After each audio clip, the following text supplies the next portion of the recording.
जिसे लोग वारिस समझ बैठे थे, वो अपने खून की पहचान ढूंढ रहा था, क्योंकि उसके रगों में रघुवंशी नहीं, रावण का खून दौड़ता था। उसने राजगद्दी नहीं, विरासत चुनी, और विरासत में था रावण का अभिशाप, एक राजकुमार जिसने राज्य ठुकरा दिया क्योंकि वो खुद को रावण का वंशज मानता था। कहानी शुरू करने से पहले अगर आपने अभी तक मेरे चैनल को सब्सक्राइब नहीं किया तो जरूर कर लीजिए, और वीडियो पसंद आए तो लाइक और शेयर करना ना भूलें। आप ये वीडियो कहां से देख रहे हैं ये भी कमेंट में जरूर बताना। चलिए अब शुरू करते हैं आज की जबरदस्त कहानी। रात के तीसरे पहर में महल की दीवारें भी कांपती थीं। पूरा सिंहगढ़ दुर्ग गहरे सन्नाटे में डूबा हुआ था। बाहर ठंडी हवा के साथ कहीं दूर घंटे की धीमी आवाज आ रही थी। राजकुमार विराट अपने कक्ष में अकेला बैठा था। सामने जलता हुआ दीपक थरथरा रहा था, जैसे कोई अदृश्य हवा उसे छू रही हो। विराट की आंखें खुली थीं, लेकिन उनमें नींद नहीं थी। वो लगातार कुछ सोच रहा था, वही सपना जो महीनों से उसका पीछा कर रहा था। हर रात एक सुनहरा महल, लाल सिंदूर से सना सिंहासन और एक विशाल छाया। 10 सिरों वाली वो छाया हमेशा कहती थी, तू राजा नहीं, रावण का वंशज है, तू भूल रहा है अपना रक्त। विराट पसीने में भीग उठता, पर अब डर नहीं लगता था। अब लगता था ये कोई सपना नहीं, शायद कोई पुकार है। अगले दिन दरबार सजा था।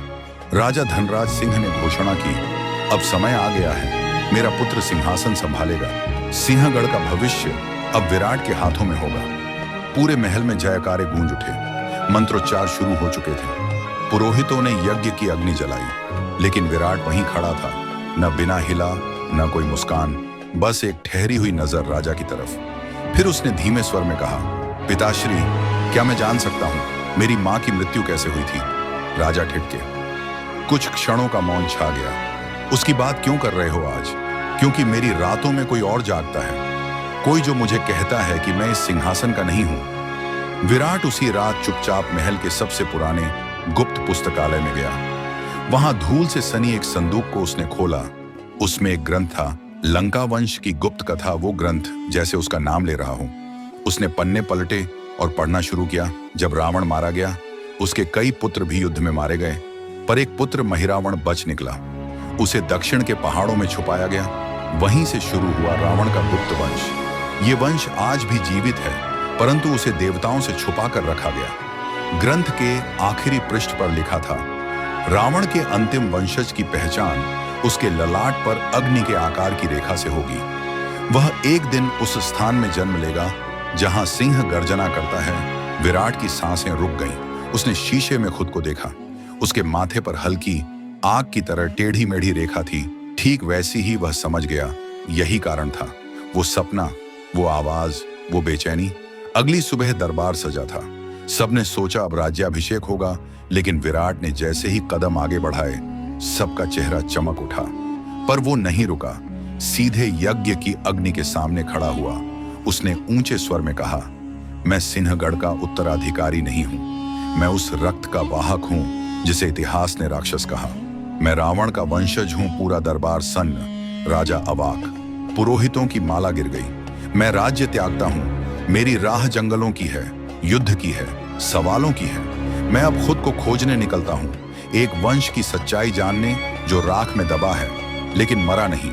इतना कहकर विराट ने अपने माथे का तिलक मिटा दिया, राजपाट के वस्त्र उतार फेंके और हाथ में बस एक तलवार ली, वो भी जंग खाई हुई, जो रावण वंश के प्रतीक के साथ संदूक में मिली थी। वो चला गया, बिना पीछे देखे, और पीछे रह गया एक शून्य और एक सवाल। महल के गर्भगृह में अग्निशान थी, पर राजकुमार के सीने में आग धधक रही थी।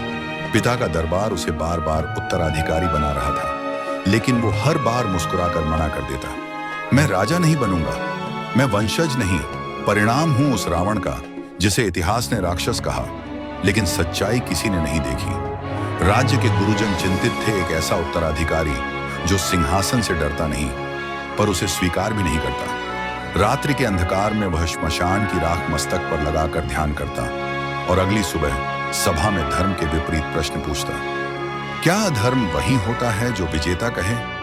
क्या राम की जीत रावण की पराजय नहीं? बस कहानी की एक दृष्टि थी। एक रात जब पूरा राज्य युद्ध की तैयारी में था, उसने गुपचुप अपने दादाजी की तलवार उठाई, वही तलवार जिससे कई युद्ध जीते गए थे। लेकिन उसका उद्देश्य अलग था। वह गया नगर के बाहर उन कबीले वालों के पास जिनके पूर्वजों को उसके पूर्वजों ने राक्षस कहकर मिटाया था। वहां जाकर उसने सिर झुकाया और कहा, मैं तुम्हारे सामने उसी रक्त का प्रतिनिधि हूं जिसने तुम्हें अधर्मी कहा। आज मैं अपना झूठा वैभव त्याग कर तुम्हारी बात सुनने आया हूं। कबीले के मुखिया ने उसकी आंखों में देखा और वर्षों बाद एक राजवंशी को सत्य की खोज में भटकता पाया। उन्होंने न उसे अपनाया न ही ठुकराया, बस कहा, अगर रावण का वंशज है तो पहले रावण को जान। राजकुमार ने महीनों तक रामायण पढ़ी, लेकिन वाल्मीकि की नहीं, उन लोक कथाओं की जो जंगलों में बुजुर्ग गाते थे, जो बताते थे रावण सिर्फ राक्षस नहीं, एक विद्वान, भक्त और राजा भी था। धीरे धीरे उसका भ्रम टूटने लगा और विश्वास बनने लगा। अब वो सिर्फ रावण का नाम नहीं, उसकी सोच को समझना चाहता था। उधर दरबार में हलचल थी, राजा अस्वस्थ थे और उत्तराधिकारी गायब। सबको लगा राजकुमार डर गया, पर किसी को नहीं पता था कि वो उन जंगलों में अपने इतिहास को पुनः लिख रहा था। एक रात वह लौटा, पर रथ में नहीं, पैदल। मस्तक पर चंद्रमा की राख और हाथ में वो तलवार जो अब सत्ता के लिए नहीं, न्याय के लिए उठने वाली थी। सभा में सन्नाटा था, सबकी निगाहें उसे देख रही थी। राजकुमार बोला, मैं राज्य नहीं चाहता था क्योंकि मुझे इतिहास पर विश्वास नहीं था। अब मैं लौटा हूं क्योंकि मैंने जाना कि इतिहास से भागना कायरता है, पर उसे बिना समझे स्वीकार करना मूर्खता। मैं राजा बनूंगा, पर उस रावण की सोच के साथ जो पराजित हुआ था, पर पराजय को भी गरिमा के साथ जी गया था। सभा में मौन टूट गया। कुछ आंखों में भय था, कुछ में गर्व, पर सबसे ज्यादा हलचल उन पन्नों में थी जो इतिहास अब दोबारा लिखने वाले थे।